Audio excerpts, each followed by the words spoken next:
늘 함께 하소서.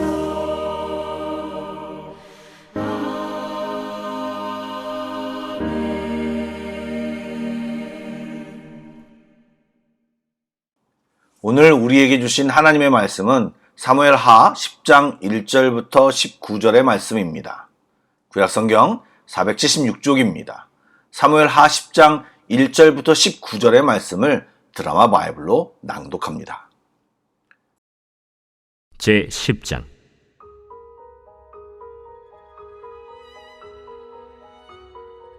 그 후에 암몬 자손의 왕이 죽고 그의 아들 한운이 대신하여 왕이 되니 다윗이 이르되, 내가 나하스의 아들 한운에게 은총을 베풀되 그의 아버지가 내게 은총을 베푼 것 같이 하리라 하고 다윗이 그의 신하들을 보내 그의 아버지를 조상하라 하니라. 다윗의 신하들이 암몬 자손의 땅에 이르매 암몬 자손의 관리들이 그들의 주 한운에게 말하되, 왕은 다윗이 조객을 당신에게 보낸 것이 왕의 아버지를 공경함인 줄로 여기시나이까? 다윗이 그의 신하들을 당신에게 보내 이 성을 엿보고 탐지하여 함락시키고자 함이 아니니까?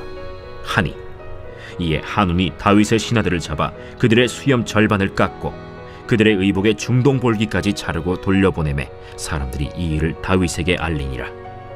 그 사람들이 크게 부끄러워하므로 왕이 그들을 맞으러 보내 이르기를, 너희는 수염이 자라기까지 여리고에서 머물다가 돌아오라 하니라.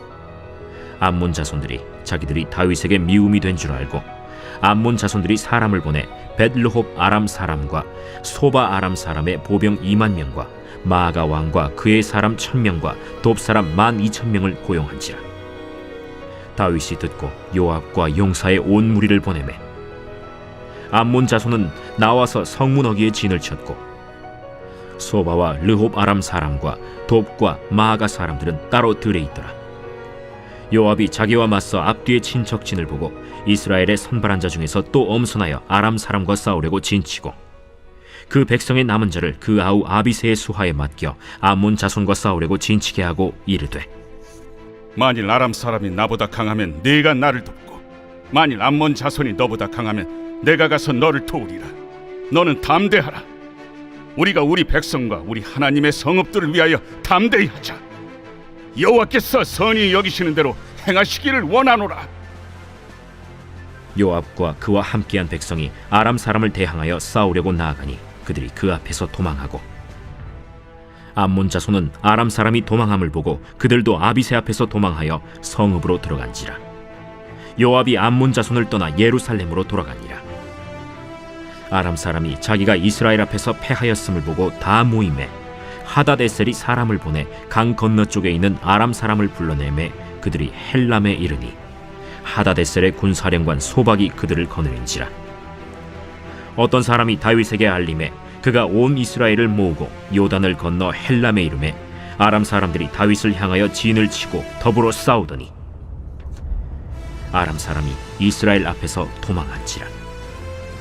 다윗이 아람 병거 700대와 마병 4만 명을 죽이고 또 그 군사령관 소박을 치매 거기서 죽으니라.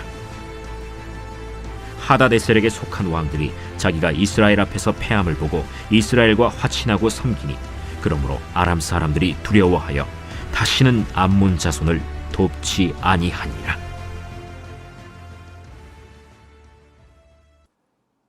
좋은 아침입니다. 평안하시지요?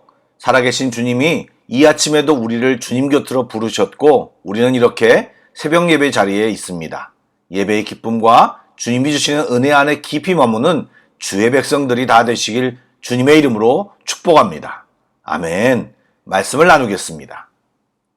다윗이 무비보셋에게 은총을 베풀었던 것과 같이 다윗은 주변 나라인 암몬의 한운에게 은총을 베풀겠다는 선한 마음으로 그 아버지 나하스의 장례식에 신하들을 보내 위로하고 조문하도록 했습니다.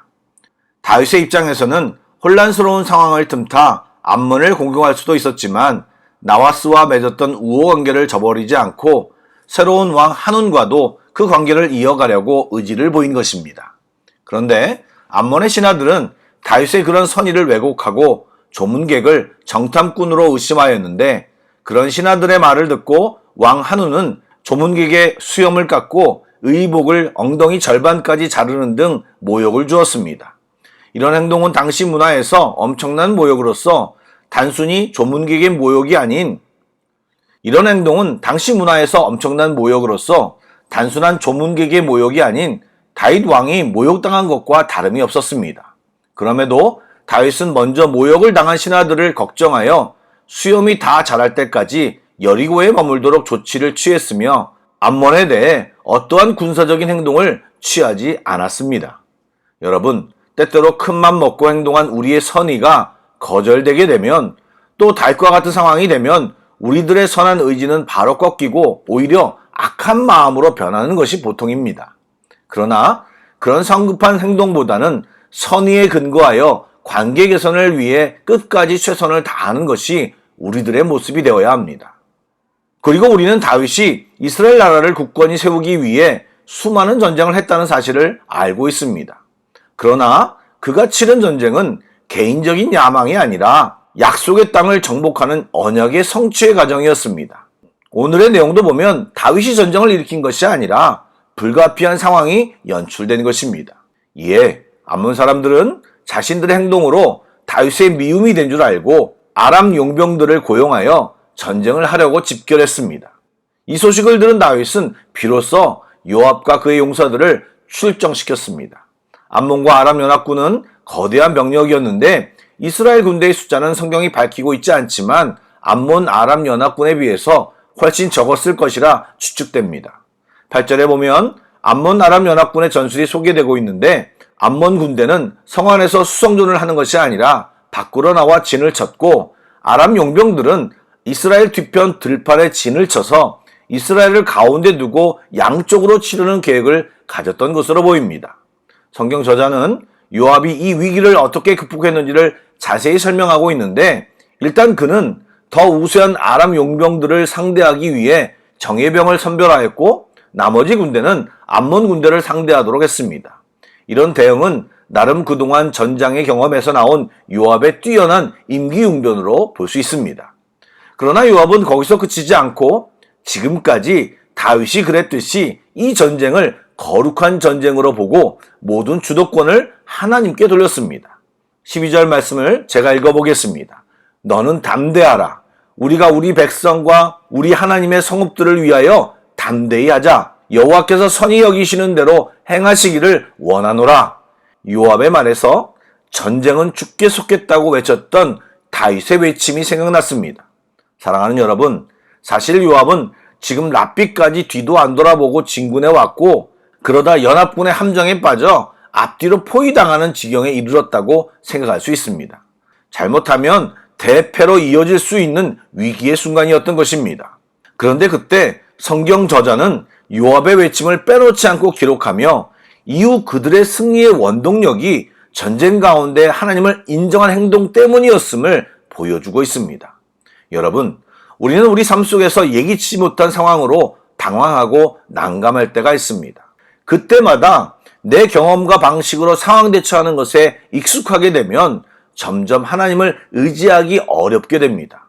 또 그런 우리의 최선으로 모든 상황을 이겨낼 수 없습니다. 그러나 반대로 그런 상황 속에서 하나님을 부르고 인정하기를 연습하면 그것 또한 익숙해질 것입니다. 그리고 그럴 때 우리의 상황은 하나님의 인도하심을 맛보게 될 것입니다. 우리는 어떻게 해야 할지 결정해야 합니다. 여러분, 전쟁의 결과는 어떻게 진행됩니까? 아람의 용병들은 이스라엘의 정예병들이 돌격해 오는 것을 보고 모두 달아나 버렸고 암몬 사람들은 용병이 도망하자 자기들도 성 안으로 숨어버렸습니다. 한마디로 대승을 한 것입니다. 이어지는 내용은 아람 왕 하닷 에셀이 자기가 보낸 용병이 모두 도망했다는 것이 수치스러웠는지 또는 암몬과의 관계 때문인지 아람의 군대를 모아 군사령관 소박에게 맡겨 이스라엘을 공격하게 하였습니다. 이에 다윗은 온 이스라엘 군대를 모아 요단을 건너 헬람에서 아람 군대와 일전을 벌입니다. 아람이 아무리 군사력이 총동원했다고 해도 하나님이 함께 하시는 이스라엘을 이길 수는 없습니다. 결국 아람 군대는 병거 700대와 마병 4만 명을 잃었으며 군대 사령관 소박도 죽는 참패를 당했습니다. 이제 아람은 이스라엘이 얼마나 강한가를 잘 알게 되었고 하다네셀은 암몬과 관계를 끊고 이스라엘과 화친을 맺게 됩니다. 이제 다윗을 모욕한 암몬은 풍전등화가 되고 말았습니다. 이처럼 세상은 하나님의 백성을 이길 수 없고 두려워할 수밖에 없습니다. 여러분, 지금 사무엘 하의 구조 속에 보면 이 부분은 하나님과 함께하는 다윗이 다른 사람에게 은혜를 흘려보내는 사람일 뿐만 아니라 어느 누구도 그를 조롱하거나 공격할 수 없음을 보여주고 있습니다. 왜요? 다윗이 하나님 편에 있기 때문입니다. 우리들도 주님 안에 있으면 모든 어려운 상황은 주님의 능력을 체험할 수 있는 기회가 될 것이며 하나님을 더 크게 볼 수 있는 계기가 됩니다. 그러나 주님 안에 없다면 아무리 좋은 상황도 우리의 수치로 변할 수 있습니다. 이제 몇 장 뒤에 나오는 다윗과 밧세바의 사건이 그 이야기입니다. 그러므로 우리는 오늘도 결정해야 합니다. 주님 안에 거하고 주님을 인정하며 우리의 삶의 모든 문제 속에 주님을 부르면 주님은 우리와 함께 하십니다. 그래서 오늘도 주의 은혜를 여전히 경험하는 우리 모두가 되어야 할 것입니다. 아멘. 기도하겠습니다. 만군의 여호와 하나님, 사단이 다양한 방법으로 걸어오는 수많은 싸움에서 우리 모두는 예수의 이름으로 승리하기를 소망합니다. 전쟁은 주께 속해 있으므로 우리의 힘으로 애쓰지 않게 하시고 보이는 것에 마음을 빼앗기지 않고 주님을 부르며 주님의 인도하심을 따라 살아가는 우리 모두가 되게 하여 주시옵소서. 우리가 질 것 같고 내가 바로 어떻게 될 것 같고 완벽히 상황이 불리해 보여도 우리 주님이 우리와 함께 계시면 우리 모두는 주님이 만드시는 새 일과 새 길을 볼 것입니다. 오늘도 믿음으로 살아가기를 소망하오며 예수님의 이름으로 기도드립니다. 아멘. 계속해서 찬양 한 곡을 묵상하시고 합심 기도와 개인 기도로 나아가겠습니다.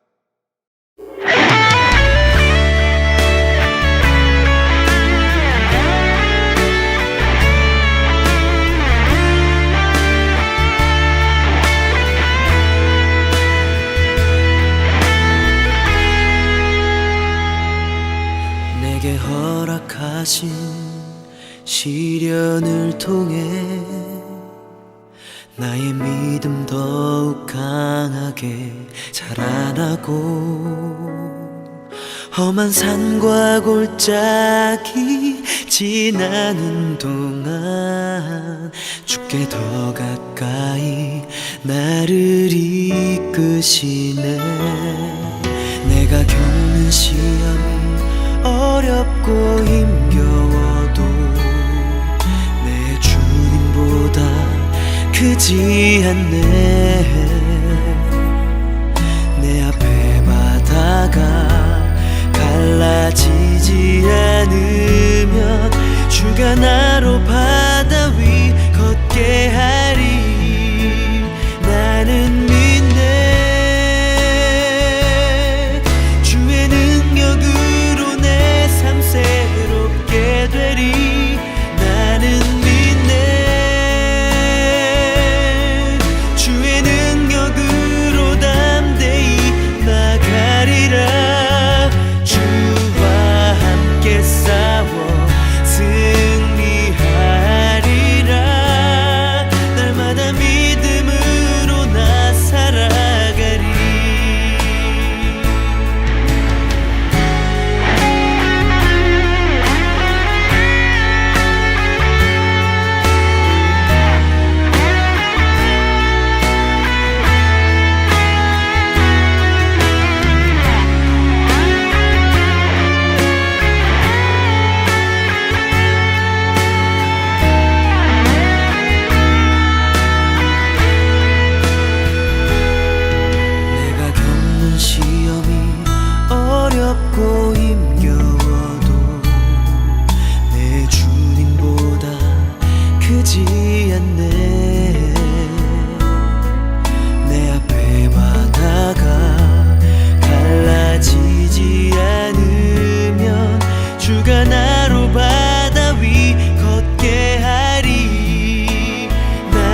주